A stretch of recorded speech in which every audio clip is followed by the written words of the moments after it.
Magandang araw mga kaibigan. Pag-usapan pa rin natin ngayon ang hot issue of the day, yung impeachment ni VP Sara na natuloy na.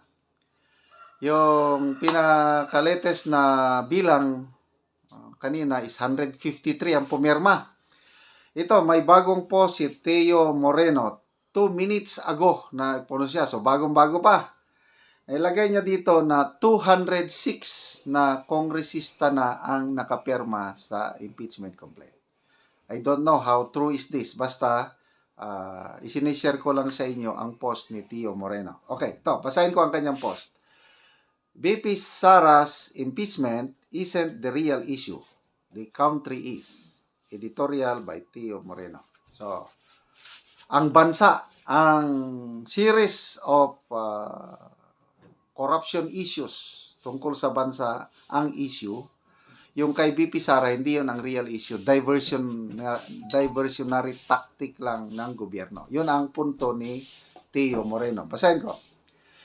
In my previous post, I laid out how Vice President Inday Sara Duterte is nothing more than a diversion tactic by the Marcos administration.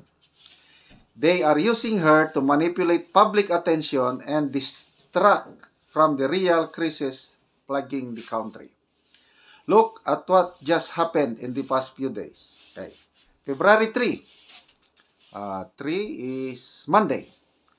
Agriculture Secretary Francisco Laurel declared a food security emergency due to the extraordinary rise in rice prices.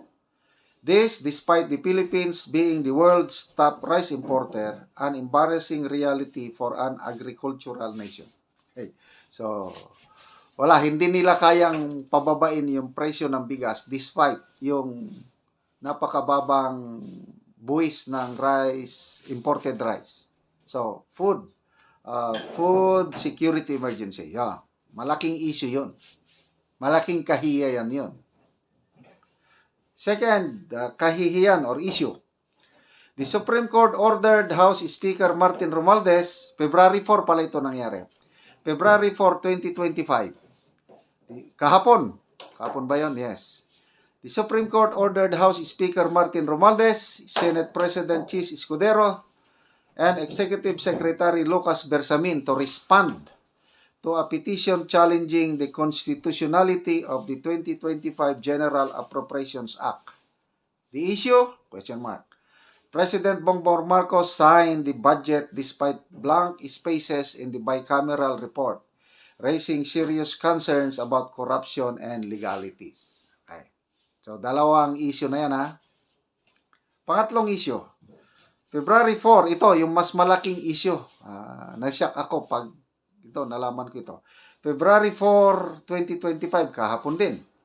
During Supreme Court oral arguments, it was revealed that PhilHealth is bankrupt, a shocking failure of the government's healthcare system.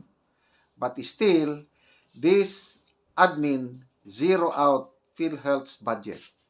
So, ito yung pinaka-shocking para sa akin. Ngayon ko lang ito nalaman.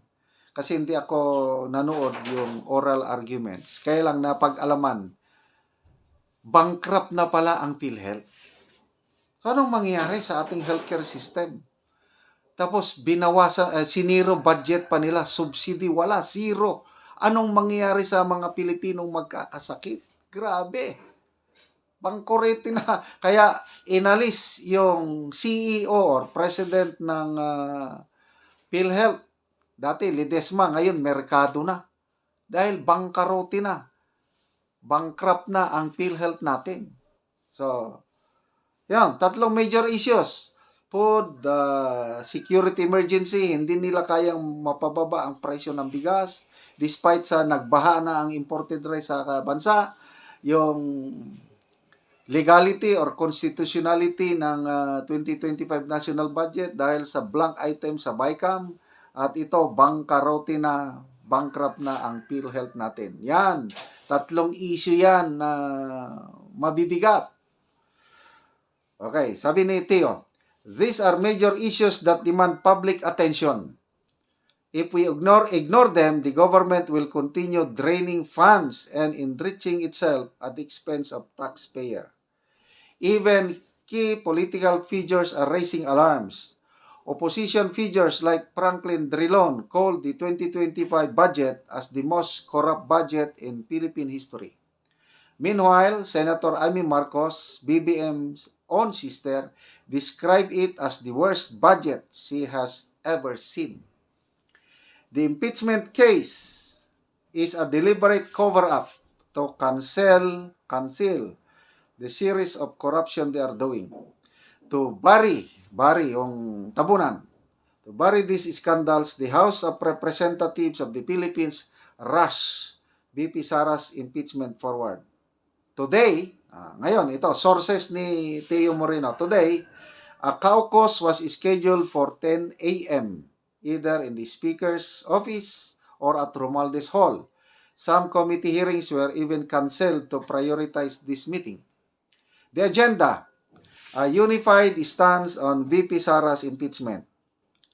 Who led the hasty collection of signature? Representative Janet Garin. So, ito, nag-corroborate sa statement ni Congressman Paulo Duterte na si Representative Garin ang leader sa pagkolekta ng signature. One floating information as well says that lawmakers running unopposed in their districts were pressured into signing the impeachment resolution, ensuring they wouldn't fear backlash from Iglesia Ni Cristo, whose black vote is a major political force. Tomorrow is the last session day before the break, and momentum for impeachment has been growing since last night. To be fair, good news para kay President Marcos naman to. Chika indicates that President Marcos was consulted twice. While he declined to openly back the impeachment, the Speaker Romualdez pushed ahead with signature gathering anyway. Okay. So, confirmation ito, collaboration sa post ni Attorney Trixie Angeles na pinigilan ni PBBM ang impeachment. Kaya lang hindi siya pinakinggan ni Speaker Martin Romualdez. So, dalawa na ang nagsasabi. It is Martin Romualdez, the mastermind of all this political maneuver. Congressmen from Visayas in Mindanao somehow hesitated. So, nung una, ayaw pumirma ang taga Visayas in Mindanao. But, ultimately, ito na, 206 signatures were secured today. And the impeachment will now be transmitted to the Senate of the Philippines for trial. Now, VP Sara dominates the headlines. Siya ang talk of the country. Nawawala na tayo sa blank spaces at iba pang issue. Expect the congressmen loyal to Romualdez, especially the attack dogs, the young guns, will flood the media with impeachment rhetoric and press cons, drowning out the real issues. So, ano yung real issues? Ito, sinamarize na naman ni Teo Moreno. Food security crisis. Presyo ng bigas, hindi nila may pababa. Plus, presyo ng iba't iba pang bibilhin. Kahit kami, sa aming pamilya na may pension man ako, medyo nagre-reklamo na kami dahil yung 1,000, ang liit ng isang punta lang sa mall, wala na. Grabe, kung kami nga may pension, nahihirapan na how much more yung ordinaryong mamamayan na magkano lang sweldo per day. Sa food security crisis, yun ang number one issue ng mamayamayang Pilipino. The unconstitutional budget, yung blank items, yan. PhilHealth bankruptcy. And then, number 4, weaponization of Congress against critics, yung sinisilensiyo nila ang mga bloggers, TRICOM hearing, okay. This is why I say, VP Sara's impeachment isn't the real issue, the country is. Filipinos, wake up. Yan po ang magandang editorial ni Teo Moreno. So, abangan ang susunod na kabanata So, 153. According to Tio Merena, ngayon, 206 na. Malalaman natin kung totoo nga ito, 206, mamaya-maya or bukas, kung sino-sino talaga, o kung ilan ang pumirma at sino-sino, yun ang importante. Sino-sino yung mga pumirma.